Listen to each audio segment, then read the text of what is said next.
Today I thought I'd show you how I sell on Depop. So hello and welcome. If you see chocolate on my face, it's from the Cosmic Brownie.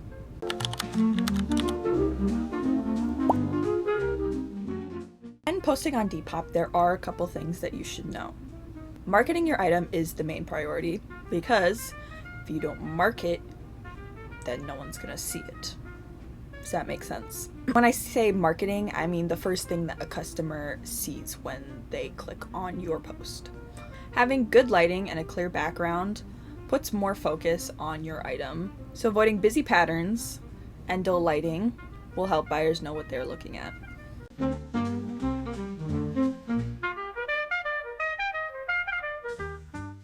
There's also another way to attract buyers, which is controversial in the online community. It's called the scrunch. The scrunch is technically positioning your clothes to give it an hourglass shape. This is typically the first photo and doesn't actually depict what the piece of clothing looks like. So that's why I add a second photo of the piece of clothing just laying flat, like what it would normally look like, so that buyers know exactly what they're getting. So when taking photos, make sure you take pictures of the front, the back, the tag, and any imperfection. Now onto the description. Do not be lazy with descriptions. I know I get lazy with descriptions. Do as I say, not as I do. Make sure that in the description you describe the item, such as color and what size it is. Using keywords for items also helps reach more buyers. When using keywords, make sure that in the description you state that they are only for exposure. Otherwise, you might confuse potential buyers.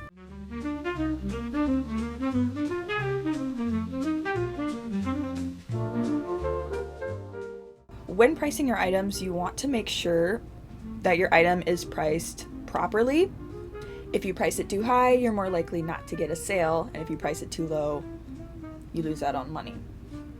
So what I do is I price my items $1 to $3 more than what I originally want to sell them for. This allows buyers to make offers lower than the listed price and allows you to make more money.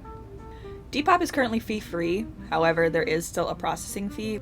Typically it's $1 to $3 depending on the item. Could be more, could be less. Some helpful advice that I've learned is to research similar items that are for sale on Depop to gauge a better pricing point for your item. You can also look on other similar selling sites like eBay and Mercari. Depop actually offers an option to compare prices, and it actually recommends certain prices that you should price your item at.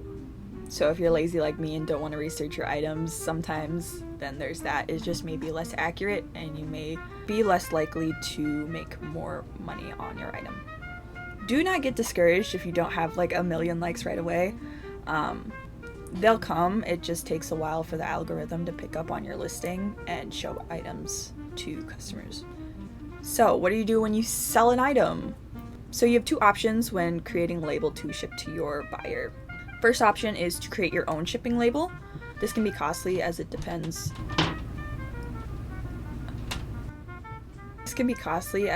where your buyer lives. Second option is to use Depop's pre-made shipping labels. Depop uses a service to allow sellers to create shipping labels for cheaper through USPS. Make sure that you know the weight of your item. This includes, packaging as well, so you can pick the appropriate shipping option. Finally, it is time to ship your item.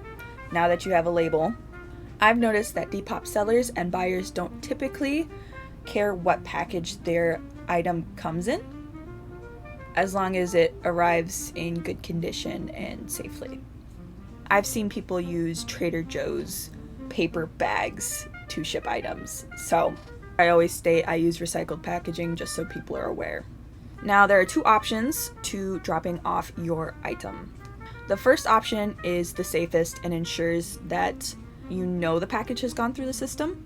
Depop will often give you a QR code, and once you go to the post office, they will scan it and print a label for you.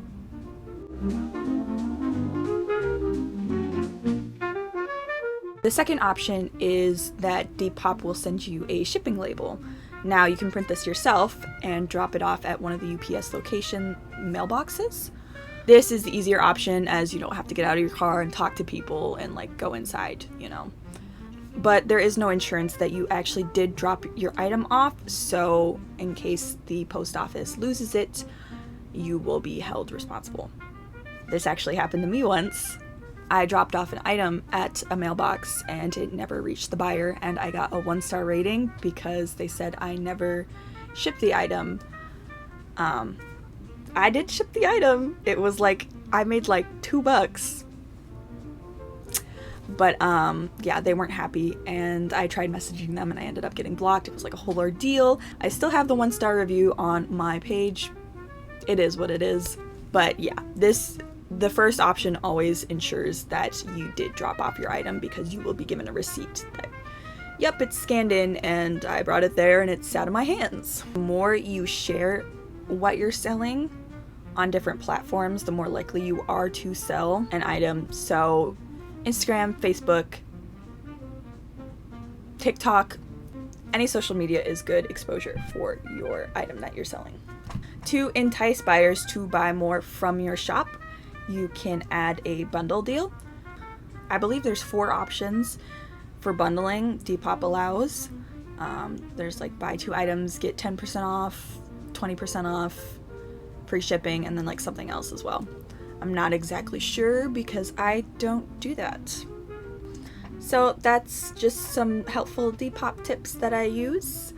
There's nothing special to the way that I sell my items. I just like to make sure my pictures are neat and cohesive. Is that the word? Aesthetic? Something like that. So, pretty simple. You just gotta be consistent with it. Keep refreshing your page, keep refreshing your listings, and eventually you'll make a sale. And that is it for today's video. Really short, really boring, I know, but hopefully you learned something and hopefully you'll make your first sale. If you could hit like and subscribe, I would really appreciate it. Okay, thank you, bye. I have so much homework to do, but instead I'm filming a YouTube video. Only for you guys.